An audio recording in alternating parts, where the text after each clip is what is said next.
Hello dear student. आज हम इस लेक्चर की शुरुआत एक नए टॉपिक से करेंगे और आज का हमारा टॉपिक है population explosion. In the last century and all round development in various fields significantly improved the quality of life of the people. हम सब जानते हैं पिछले 100 सालों में हमारी लाइफ का स्टैंडर्ड बहुत ही ऊपर आ चुका है, जिसका रीज़न है साइंस, टेक्नोलॉजी और अलग अलग फील्ड्स में जो रिसर्च हुए, डेवलपमेंट हुआ वो। टेलीविज़न की वजह से आप देखिए, न्यूज़ हमारे तक इजीली पहुंच जाती है, टैलेंटेड जो लोग हैं उनको प्लेटफॉर्म मिल जाता है, कम्युनिकेशन बहुत इजी हो गया फ़ोन की वजह से। एग्रीकल्चर में ग्रीन रिवॉल्यूशन हुआ, मिल्क के अंदर वाइट रिवॉल्यूशन हुआ, तो लाइफ स्टैंडर्ड काफ़ी इंप्रूव हो गया। However, increased health facilities along with better living conditions had an explosive impact on the growth of population. पुराने वक्त में, पुराने समय में बहुत से लोग डिजीजेस की वजह से मर जाते थे, पर आज हेल्थ फैसिलिटीज़ बढ़ गई है, हमारे पास एंटीबायोटिक्स है, हमारे पास इफ़ेक्टिव ड्रग सिस्टम्स है, मेडिसिन है। इस वजह से हम बहुत से लोगों को डिजीज़ से बचा लेते हैं, उनको क्योर कर देते हैं। उनकी लिविंग कंडीशन जो है वो भी बेटर हो चुकी है और कहीं न कहीं उसी वजह से पॉपुलेशन इंक्रीज़ होती जा रही है। The world population which was around 2 billion in 1900, वो बढ़ के अब कितनी हो गई है 2000 के अंदर 6 billion.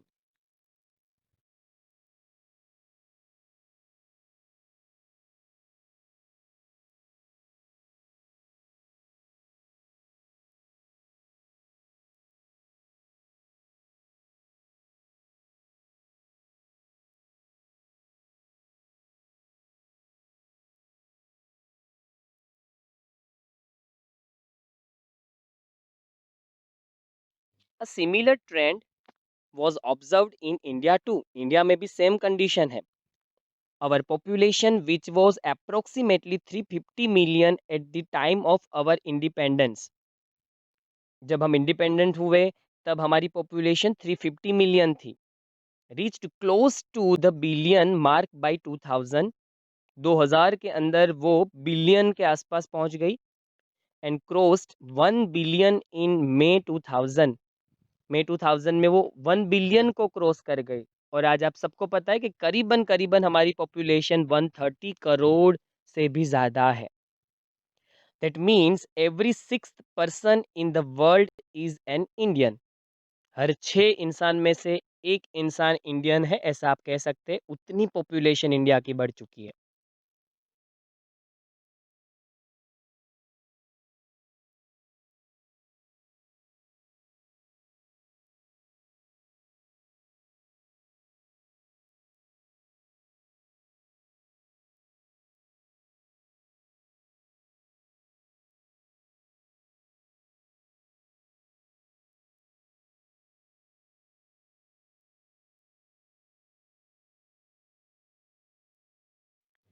A rapid decline in death rate, maternal mortality rate, and the infant mortality rate, as well as an increased number of people in reproducible age, are probable reasons for this. हम सब जानते हैं कि पुराने वक्त में contraceptive methods नहीं थी, इस वजह से सिंगल पेरेंट्स के 8 to 10 चाइल्ड्स हुआ करते थे। जब वो चाइल्ड्स रिप्रोडक्टिव एज तक पहुंचे तब बहुत बड़ा मास रिप्रोडक्टिव एज तक पहुंचा और उनकी रिप्रोडक्शन की वजह से पॉपुलेशन में एक बहुत बड़ा चेंज आया। उसी के साथ साथ डेथ रेट भी तो डिक्लाइन हुआ था। पुराने वक्त में उतनी ज़्यादा infrastructure facilities, medical facilities, hospital services नहीं होने की वजह से डिलीवरीज के वक्त मैटरनल मोर्टालिटी रेट ज़्यादा था। मदर है वो बेबी को डिलीवर करते करते मर जाती थी या उनकी डेथ हो जाती थी। उसके साथ-साथ बेबी के बर्थ के बाद उनकी भी डेथ का रेट बहुत कॉमन था। पर आज ऐसा नहीं है। आज हम सब जानते हैं कि हॉस्पिटल सर्विसेज अवेलेबल है। मदर जो है वो अपनी डिलीवरी मोस्टली हॉस्पिटल्स में ही करवाती है। इन्फेंट्स को भी पोस्टनेटल केयर बहुत अच्छे से मिलती है। Well professionals, gynaecologist and paediatricians available है। उस वजह से डेथ रेट भी डिक्लाइन हुई। मेडिकल सर्विसेज के ग्रो होने की वजह से, डेवलप होने की वजह से, डिजीजेस की वजह से जो डेथ होते थे वो भी कम हो गए। तो कहीं ना कहीं डेथ रेट अगर डिक्लाइन होगा और बर्थ रेट बढ़ेगा तो डेफिनेटली पॉपुलेशन है उनमें एक्सप्लोजन होगा। हमने आरसीएच प्रोग्राम के ज़रिए थोड़ा बहुत पॉपुलेशन जो ग्रोथ रेट है उसको कंट्रोल करने की कोशिश की, but it was only marginal.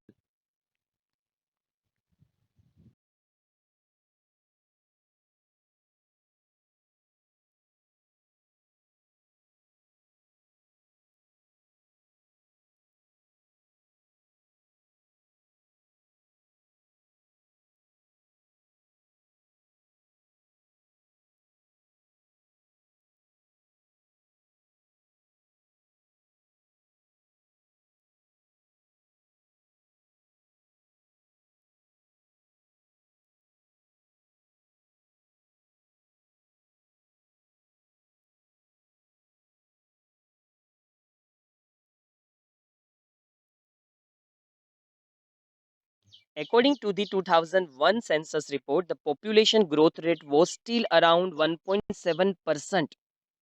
और अगर यही ग्रोथ रेट से हम चले तो हमारी पॉपुलेशन 33 इयर्स में डबल हो जाएगी। A rate at which our population could double in 33 years. ये रेट के हिसाब से हर एक साल में 1000 पीपल 17 चाइल्ड फॉर्म कर रहे हैं। Such an alarming growth rate could lead to an absolute scarcity of even the basic requirements, food, shelter, and clothing, in spite of significant progress made in those areas. Population के बहुत ज़्यादा increase होने की वजह से, density के बहुत increase होने की वजह से कंपटीशन होने लगता है। हम सब जानते हैं कि रिसोर्सेज लिमिटेड है, और जब डेंसिटी बढ़ जाती है तो इवन बेसिक रिक्वायरमेंट्स के लिए भी कंपटीशन शुरू हो सकता है, फूड, शेल्टर और क्लोथिंग। सबसे बड़ा प्रॉब्लम ऐसा माना जाता है कि पॉपुलेशन डेंसिटी काफ़ी सारी प्रॉब्लम्स की रूट कॉज है।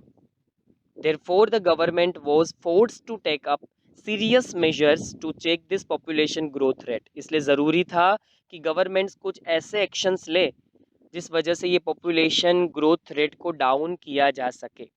कहीं ना कहीं पॉपुलेशन कंट्रोल में होगा तभी जाके हम लोगों को बेटर लाइफस्टाइल और स्टैंडर्ड दे पाएंगे।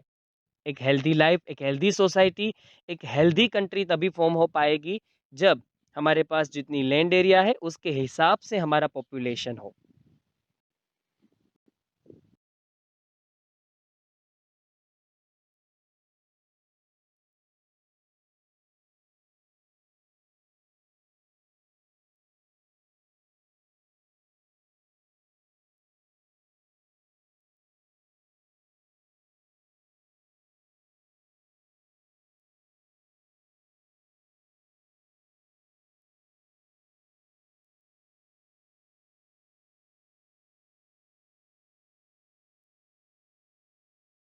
पॉपुलेशन ग्रोथ को ओवरकम करने के लिए, पॉपुलेशन को रिड्यूस करने के लिए गवर्नमेंट्स ने कुछ स्ट्रेटजीज प्लान आउट की, जिसमें से पहली स्ट्रेटजी को देखते हैं।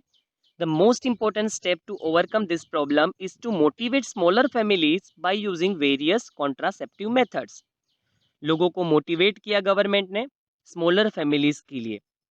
छोटा परिवार, खुशहाल परिवार या सुखी परिवार, a small family is a happy family, ऐसे स्लोगन दिए। आप अपने गांव में आज भी ऐसे स्लोगन्स लिखे हुए देख पा रहे होगे, कहीं ना कहीं ऐसे पोस्टर्स गांव में लगाए गए, रेडियो के अंदर इनकी एडवर्टाइजमेंट शुरू की, टेलीविजन्स के अंदर इनको स्प्रेड करना शुरू किया, और कहीं ना कहीं छोटी छोटी प्लेट्स बनवाई और उनको चिपकाया लोगों के घरों पर, और दीवारों पे इनके स्लोगन लिखवाए गए। वेरियस कॉन्ट्रासेप्टिव मेथड से रूबरू करवाया गया, लोगों को अवेयर करवाया गया।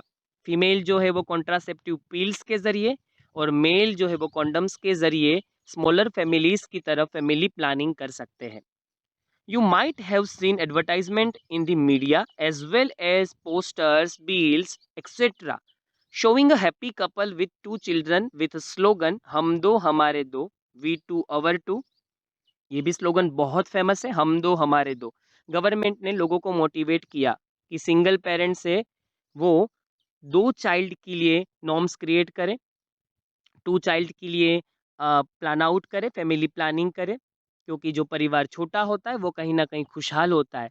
ज़्यादा बेबीज़ को हम उतना अच्छा लाइफ स्टैंडर्ड नहीं दे पाते, क्योंकि हमारे पास जो भी रिसोर्सेज होते हैं वो डिवाइड हो जाते हैं। अगर आपके पास टू चाइल्ड है तो इक्वली आप दोनों को बेटर एजुकेशन दे सकते हैं, बेटर लाइफ़स्टाइल दे सकते हैं।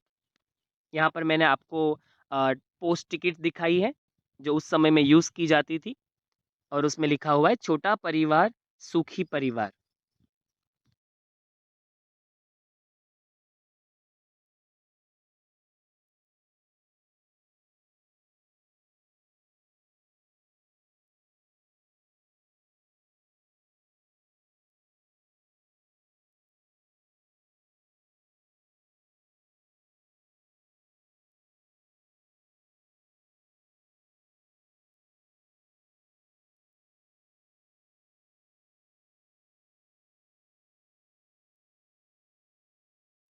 Many couple, mostly the young urban working ones, have even adopted and one child norms.